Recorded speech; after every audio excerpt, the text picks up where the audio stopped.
السلام علیکم۔ ناول وہ قسمت سے ہاری از قلم کائنات خان کی قسط نمبر 5 ہے۔ نوابی نے اس کی یہ حالت دیکھ کے اسے ایک دم اپنے میں بھینچ لیا تھا۔ وہ نوابی کے گلے لگ کر اب پھوٹ پھوٹ کر رو رہی تھی۔ کافی دیر رونے کے بعد اس کا دل ہلکا ہو چکا تھا اور اب وہ خاموش بے جان وجود کی طرح بستر پر گر گئی تھی۔ نوابی نے اس کی ان باتوں کے بارے میں اور اس کے رونے کے بارے میں کسی کو کچھ نہیں بتایا تھا، بلکہ آئرن سے وفاداری کا اس نے یہ ثبوت دیا تھا کہ اپنے دل کو اس نے آئرن کے رازوں کا قبرستان بنا لیا تھا۔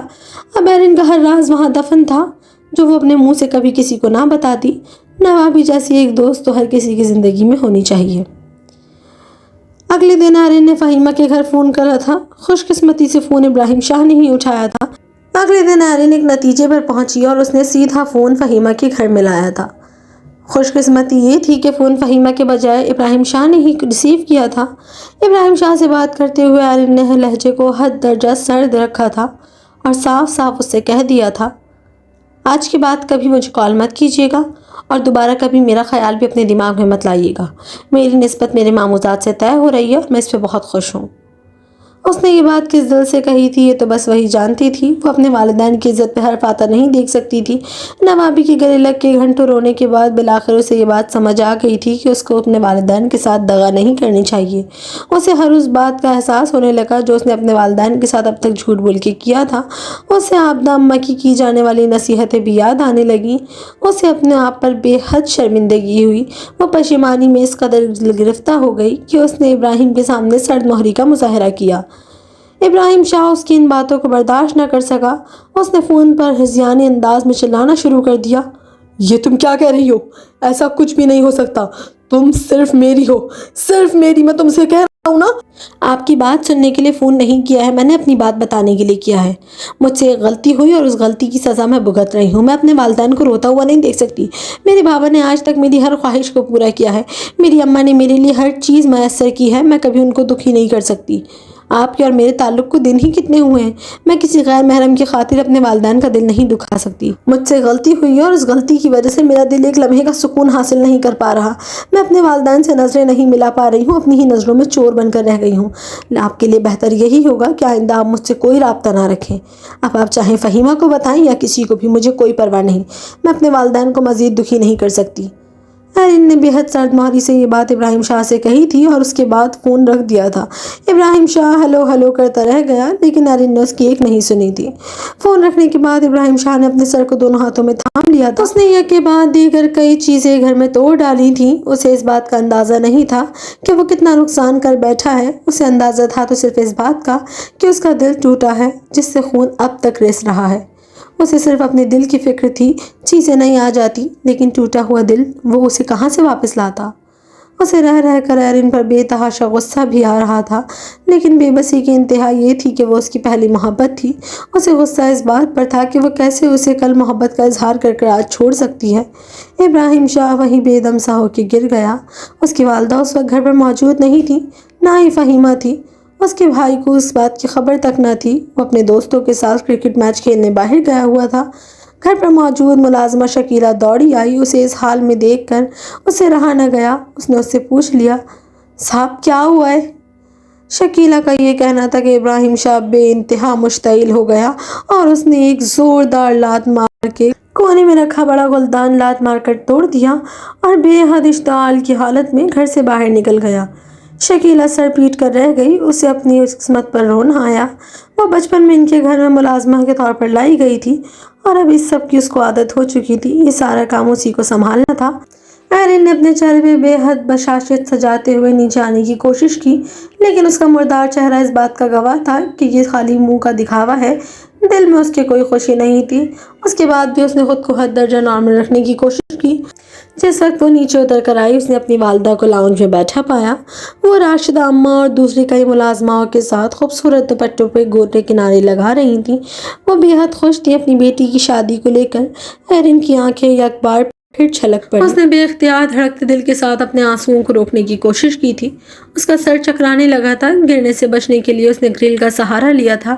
زینوں پر لگی اس گرل پر اس کی گرفت اتنی سخت ہو گئی تھی کہ اب اس کے ہاتھ میں نسیں واضح ہونے لگی تھیں۔ اس نے حد درجہ بشاشت چہرے پر سجاتے ہوئے اپنی ماں کو پکارا، اماں کیا کر رہی ہیں؟ اس نے بہت چاہا کہ اس کی آواز نہ کانپے مگر اس پہ اس کا اختیار نہیں تھا۔ تمہاری آواز کانپ رہی ہے بیٹی، طبیعت اب تک ٹھیک نہیں ہوئی کیا؟ نہیں، اب پہلے سے بہت بہتر ہوں، بس تھوڑی سی کمزوری ہے۔ آپ کیا کر رہی ہیں؟ راشدہ اماں اور باقی سب کو بھی لے کر بیٹھ گئی ہیں۔ ان دوپٹوں میں ایسا بھی کیا ہے؟ ان دوپٹوں میں وہ پیار ہے جو تم نہیں سمجھو گی۔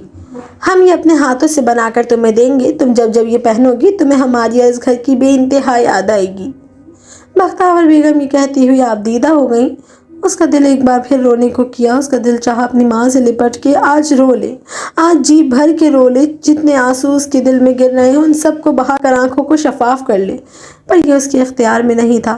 اس نے پیار سے ماں کے دونوں گالوں کو باری باری چوما اور مسکراتے ہوئے ان سب کو تنگ کرنے کا ایک بہانہ ذہن میں سوچا۔ مجھے یہ زرد رنگ کا دوپٹہ بالکل نہیں پسند، اسے میں لے کر نہیں جاؤں گی۔ بختیور بیگم نے محبت سے ایک چپت اس کی کمر پہ لگائی تھی۔ یہ تمہاری مائیوں کا دوپٹہ ہے، تمہیں تو لازمی لے کے جانا پڑے گا۔ اب ماں دیکھے نہیں کتنا تیز رنگ ہے، مجھے یہ نہیں چاہیے۔ ارے شادی کے بعد یہی تو لڑکیوں کی پہچان ہوتی ہے، تڑکتے بھڑکتے کھلتے ہوئے رنگ، اسی سے تو پتہ چلتا ہے کہ وہ سہاگن ہے۔ اچھا بھائی، فی الحال مجھے آپ سے یہ پوچھنا تھا کہ کیا میں عابدہ اماں کے پاس جاؤں تھوڑی دیر کے لیے؟ کافی دن ہو گئے ان سے نہیں ملی۔ ٹھیک ہے، اگر تم عابدہ اماں کے پاس جانا چاہتی ہو تو اس سے اچھی اور کیا بات ہوگی؟ ان کے ساتھ وقت گزارو گی تو دماغ تھوڑا فریش ہو جائے گا۔ بختیور بیگم نے مسکراتے ہوئے اسے اجازت دے دی۔ تھوڑی دیر بعد وہ عابدہ اماں کے گھر میں موجود تھی۔ عابدہ اماں کا گھر چھوٹا لیکن نفاست سے بنا ہوا تھا۔ وہ صفائی ستھرائی کا بے حد خیال رکھتی تھیں اور اس وقت وہ مینا کاری کا کام کر رہی تھیں۔ انہیں اس کام کا بے حد تجربہ اور شوق تھا۔ وہ ایکٹیو رہنے والی خاتون تھیں، کبھی بھی فارغ نہیں بیٹھتی تھیں۔ اس کو آتا دیکھ کر انہوں نے دونوں باہیں پھیلا کر اس کا استقبال کیا۔